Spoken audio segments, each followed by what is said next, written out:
इस वक्त महागठबंधन के नेताओं का हार्ट रेट बढ़ा हुआ है। चुनाव की गिनती 9 घंटे बाद शुरू होने वाली है और अब से कुछ देर पहले तेजस्वी यादव अपने सभी सहयोगियों को बुलाकर मीटिंग भी कर चुके हैं।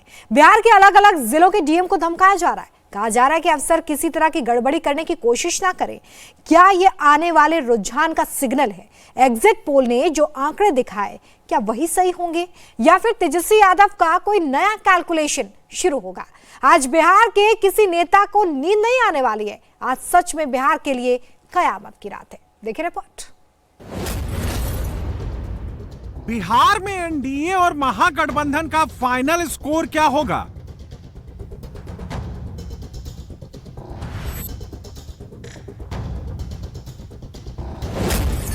क्या तेजस्वी सिर्फ 32 सीट पाएंगे या फिर 100 के पार जाएंगे?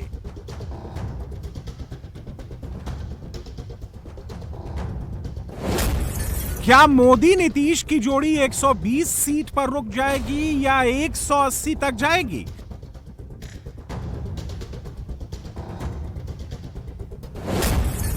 क्या प्रशांत किशोर का स्कोर 0 होगा या फिर वो 5 सीट अपने नाम करेंगे?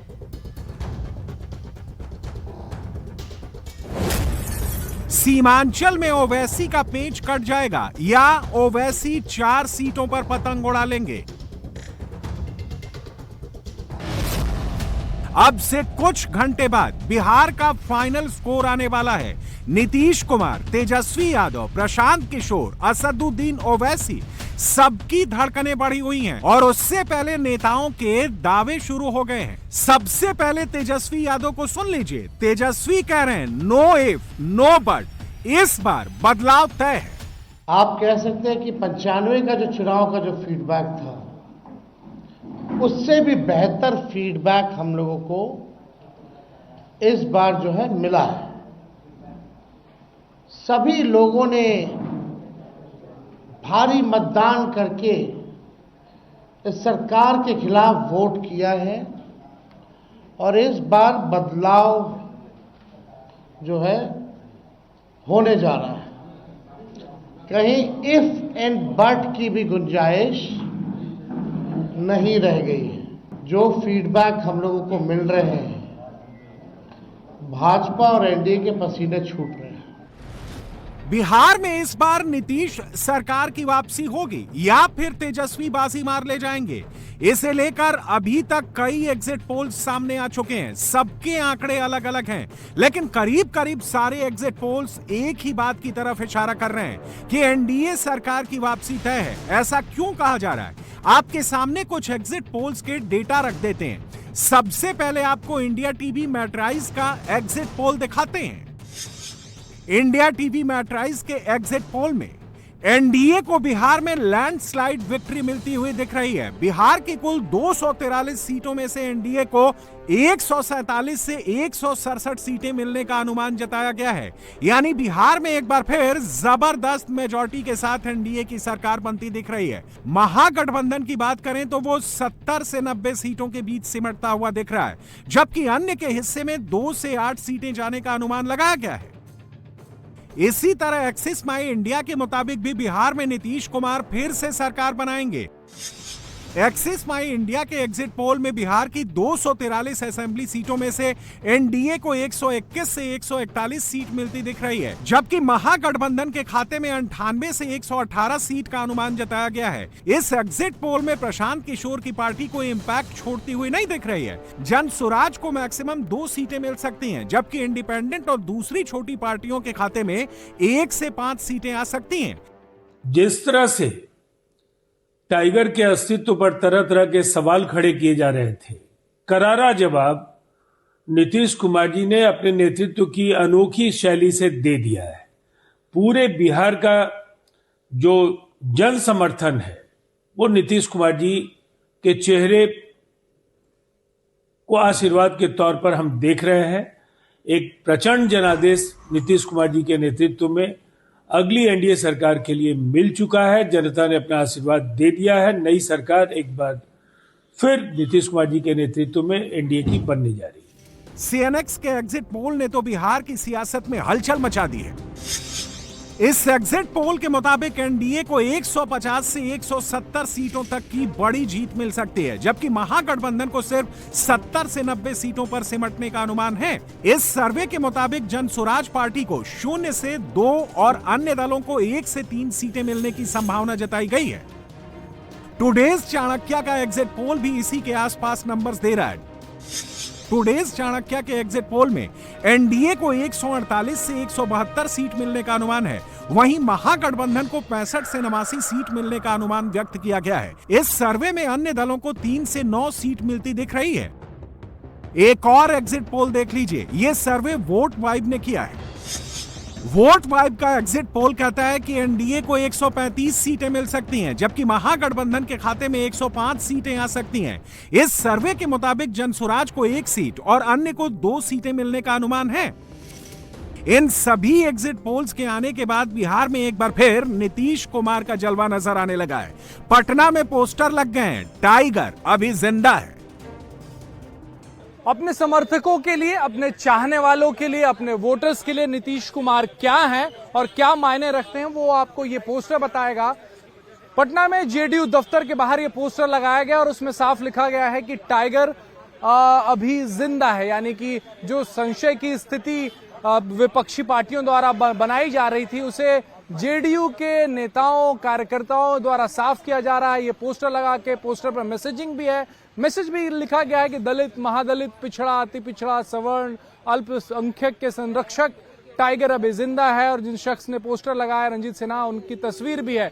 तो ये एक मैसेजिंग है, ये बताने की कोशिश है कि नीतीश कुमार अभी भी सर्वमान्य नेता हैं, कम से कम जेडीयू के जो कार्यकर्ता हैं उनके लिए। और नीतीश कुमार फिर से मुख्यमंत्री बने, ये आप लोग बताने की कोशिश कर रहे हैं पोस्टर के जरिए? नहीं, कोशिश नहीं कर रहे हैं। आपने कहा कि सर्वमान्य नेता है जनता दल यूनाइटेड के लिए, ये सर्वमान्य नेता है समस्त बिहार वासियों के लिए। जिस प्रकार से जनता जनार्दन ने दोनों चरणों में बढ़ चढ़ करके मतदान किया और बिहार विकास मॉडल के पक्ष में मतदान किया, क्योंकि हमारे नेता गणना से पहले ही आप लोग कॉन्फिडेंट है क्या जीत के? पूरी तरह से कॉन्फिडेंट हैं। सवाल यह है कि एनडीए को अगर सारे एग्जिट पोल जीतता हुआ दिखा रहे हैं तो उसके पीछे सबसे बड़ा फैक्टर क्या है? क्या महिला वोटर्स ने एनडीए के पक्ष में जबरदस्त वोटिंग की है? इसका भी सर्वे सामने आया है। इंडिया टीवी मैट्राइज के एग्जिट पोल के मुताबिक 65% महिला वोटर्स ने एनडीए के फेवर में वोट किया है, मोदी नीतीश की जोड़ी को जिताया है, और सिर्फ 27% महिलाओं ने महागठबंधन को वोट दिया है। मजे की बात यह है कि अभी फाइनल स्कोर नहीं आए हैं, अभी तो सिर्फ एग्जिट पोल ही आए हैं, और कांग्रेस ने अभी से वोटर लिस्ट और ईवीएम में गड़बड़ी का रोना शुरू कर दिया है। देखिए, एग्जिट पोल पर मैं भरोसा करता नहीं हूँ, लेकिन एक बात जानता हूँ, मैं जब गया था वहाँ पर मुझे कहीं नहीं लग रहा था कि कोई एक तरफा कोई बराबर की लड़ाई थी। और इस पर ये बात चल रही थी कि इसमें प्रशांत किशोर की पार्टी और MIM वो कितना एक दूसरे की वोट काटती है। लेकिन जो कुछ तो जो एग्जिट पोल बता रहे हैं, कहीं 180 बता रहे हैं, कोई 160 बता रहे हैं। मेरा ये मत है कि अगर 140 से ज़्यादा सीटों से एनडीए जीतती है तो ये मैनिपुलेटेड मतदाता सूची और मैनिपुलेटेड ईवीएम का कमाल होगा। बिहार में यादव और मुस्लिम ये महागठबंधन के पक्के वोटर्स माने जाते हैं, लेकिन क्या इस बार यादव वोट भी डिवाइड हुआ है? ये सवाल इसलिए क्योंकि कई एग्जिट पोल्स का कहना है कि यादवों ने भी एनडीए के फेवर में वोटिंग की है। वोट वाइब के एग्जिट पोल के मुताबिक 19.4% यादव वोटर्स ने इस चुनाव में एनडीए को वोट दिया है और 74.5% यादवों ने महागठबंधन के पक्ष में वोटिंग की है। यादवों को लेकर टुडेज चाणक्य ने ऐसा ही अनुमान जताया है। टुडेज चाणक्य के पोल के मुताबिक यादव वोटों की बात करें तो एनडीए को 23%, तो महागठबंधन को 67% यादवों ने वोट किया है। मुसलमान वोट का भी यही हाल है। मुस्लिम वोट भी थोड़ा ही सही लेकिन डिवाइड हुआ है। वोट वाइब का एग्जिट पोल कहता है कि 12.3% मुसलमानों ने एनडीए को वोट किया है, जबकि 79.1% मुसलमानों ने महागठबंधन को जिताने के लिए वोटिंग की है। यानी यादवों और मुसलमानों ने भी एनडीए के फेवर में वोट किया है और इसीलिए बीजेपी कह रही है कि लालू यादव ने यादवों के लिए क्या किया जो यादव सिर्फ उन्हें वोट करेंगे। लालू यादव जैसे भ्रष्ट को क्यों वोट देगा जो पूरा परिवार के लिए ही जीवन जिया। किस यादव को मदद किए, न गरीब को मदद किए न यादव को मदद किए। अराजकता के लिए वोट देगी। इसलिए बिहार की जनता ने विकास के लिए नरेंद्र मोदी और नीतीश कुमार के नेतृत्व में उनके पक्ष में वोट दिया है। और मैं फिर कह रहा हूं, कल निकलेगा 2010 से ज्यादा स्ट्राइक रेट रहेगा। 206 सीट आया था, उससे अधिक आएगा। एग्जिट पोल ने तो अपना फैसला सुना दिया है। अब फाइनल स्कोर की बारी है जिसके लिए पूरे बिहार में जबरदस्त तैयारियां की गई हैं। पटना जिले के 14 मतदान केंद्रों के लिए पटना शहर में मौजूद एएन कॉलेज में स्ट्रांग रूम और मतगणना केंद्र बनाया गया है। इस केंद्र पर 3 लेयर सिक्योरिटी है। इस वक्त हम पटना में मौजूद हैं, एएन कॉलेज में मौजूद हैं और यहां पर पटना जिले के 14 विधानसभा क्षेत्रों के मतों की गिनती होगी। और इस वक्त आप तस्वीरें देख लीजिए, यहाँ पे तैयारियां जो हैं वो पूरी कर ली गई हैं। अंदर ईवीएम रखे हुए हैं और ईवीएम की सुरक्षा के लिए 3 लेयर सिक्योरिटी जो है वो बनाई गई है। पहले लेयर में और सैनिक बलों को तैनात किया गया है, दूसरे लेयर में बिहार सैन्य पुलिस के लोग हैं और तीसरे लेयर में जिला पुलिस के लोग जो हैं वो मौजूद हैं। और जब तक मतगणना पूरी नहीं हो जाती तब तक यहीं रहेंगे। बिना पहचान पत्र के, बिना चेकिंग के किसी को अंदर जाने की इजाजत नहीं है। गाड़ियां जो भी जा रही हैं उसके अलग से पास बन रहे हैं, उसको चेक किया जा रहा है, उसके बाद ही उन्हें छोड़ा जा रहा है। सासाराम में एक वाकया आया था जहां एक ट्रक अंदर घुस गया था, जिसके बाद अलग अलग राजनीतिक दलों के लोगों ने बवाल खड़ा किया था। हालांकि पटना और बाकी के जो मतगणना केंद्र हैं, पूरे बिहार में ऐसे 46 मतगणना केंद्र हैं, वहां पर इस तरह की कोई भी बात सामने नहीं आई है। दरअसल सासाराम के एक काउंटिंग सेंटर में कल जमकर हंगामा हुआ था। यहां एक दिन पहले रात के वक्त हड़कंप मच गया जब एक ट्रक अचानक स्ट्रांग रूम परिसर के अंदर घुस गया। ट्रक को काउंटिंग सेंटर के अंदर जाते देख मौके पर मौजूद कई प्रत्याशियों के समर्थक हंगामा करने लगे। आरजेडी के लोगों ने स्ट्रांग रूम की सुरक्षा व्यवस्था पर सवाल उठा दिए। पूछा, ईवीएम से भरा हुआ ट्रक सासाराम के मतगणना केंद्र पर बिना किसी पूर्व सूचना और पारदर्शिता के जिला प्रशासन द्वारा क्यों घुसाया गया? इसे लेकर एडमिनिस्ट्रेशन ने पिक्चर क्लियर की। चुनाव आयोग ने साफ साफ कहा कि ट्रक की बाकायदा जांच की गई थी, उसमें ईवीएम होने की बात पूरी तरह से गलत है।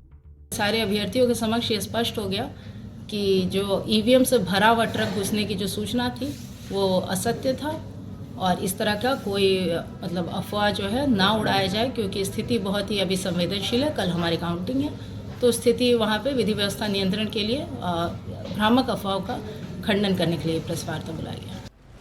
रिजल्ट से पहले तरह तरह के इल्जाम लगाए जा रहे हैं। आरोप प्रत्यारोप का दौर शुरू हो चुका है, लेकिन एक बात क्लियर है कि अगर बिहार में नीतीश सरकार की वापसी हुई तो ये नीतीश एक बार फिर रिकॉर्ड बनाएंगे और सबसे ज्यादा बार सीएम बनने का रिकॉर्ड उनके पास ही रहेगा।